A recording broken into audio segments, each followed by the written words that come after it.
All right.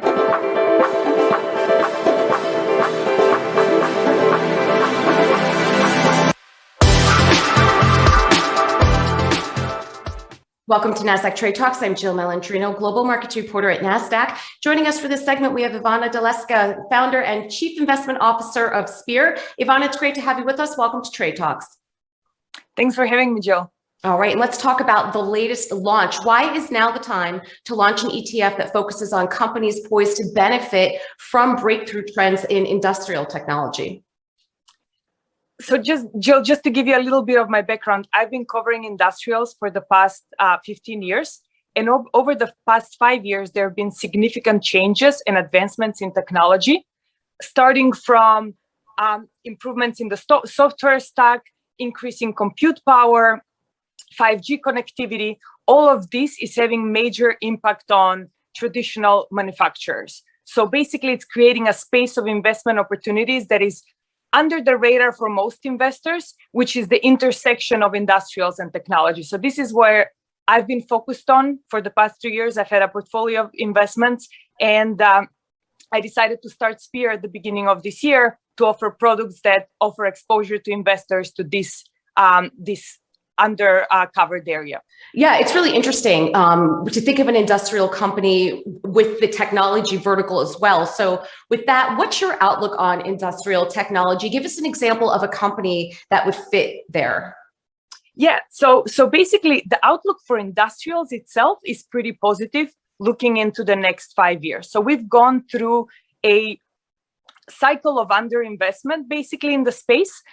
We had the 2015-16 industrial recession, and just as we were coming out of that, COVID hit, so all activity paused. So we have this pent-up demand for CapEx investments that's getting created, and we've already started to see significant CapEx announcements. There's $50 billion of semiconductor CapEx plan announced, but even more broad than that, our companies are telling us that customers are planning for the long term in a very different way than if this was just bounce off the lows. So strong outlook for industrials. And then as these companies are looking to invest and improve their businesses, that's where industrial technology comes into play. So they're looking for ways to improve both their front end and their operations. So in front end, the types of opportunities would be to basically improve their product design,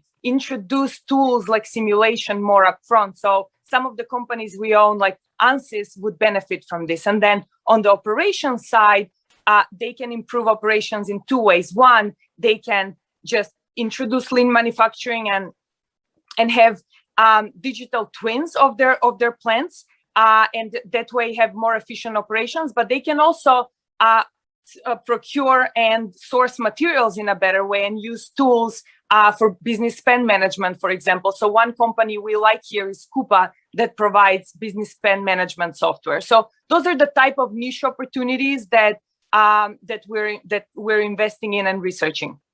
And tell us about the methodology behind your ETF and why would you do active versus passive management? So we do hands-on research that is very different than our competitors. We try to apply data points that we learn from one subsegment across the entire supply chain. So just as an example, while most of our competitors would focus only on the obvious winners of, as an example, electric vehicles, we invest across the EV supply chain. So we have investments in lithium companies, we have investments in charging stations, we have investments in the grid. So that's very differentiated. That's a very differentiated part of our process. And then the other thing I'd like to highlight is that we focus just as much on eliminating underperformers as much as we focus on finding winners. And in the past, we've been able to uncover major accounting issues, major environmental liabilities that were not apparent on the balance sheet, and we'll go as far as attending court hearings and engaging remediation and litigation experts. So we have a very differentiated process. And then in terms of active versus passive, we believe that there is not a lot of high quality active products on the market. There is a lot of good thematic funds, that offer a broad basket exposure to a theme.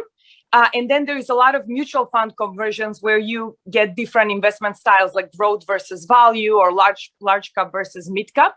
There is not a lot of alpha products where they're really based on fundamental research, stock picks, and high hit rate, more similar to what a hedge fund would be doing rather than a mutual fund. Right. So it's interesting then, you almost have an ESG component to the industrial tech ETF, it sounds like. Absolutely. So while we don't invest, while like the focus of the fund is not ESG, a lot of the companies that we invest in help the environment. They help manufacturing companies improve their processes. They help decarbonize the world. They help with energy emissions. So ESG is one of our core themes that we focus on in terms of finding opportunities. Interesting. And another question I have for you, when I think of a traditional industrial company like a GE or Honeywell as an example, a lot of those companies are transitioning to become almost more technology companies. Would traditional industrial companies fit within this ETF? Absolutely. So yes, that is one of the core things that we focus on, where we don't only invest in the new technologies, we will also invest in the companies that use this technology. So as an example, the aerospace cycle, which is core to a company like GE, was super strong in the last cycle. So as a result, a lot of companies were lazy and they weren't really focusing on optimizing their cost structure.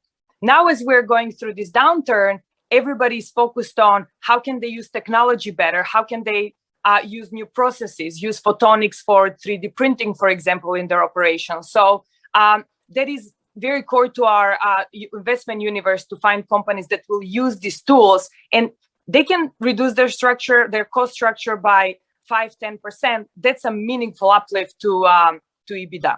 Yeah, especially when you're talking about billions of dollars with those huge conglomerates. Ivana, to wrap up here, plans for any future ETFs?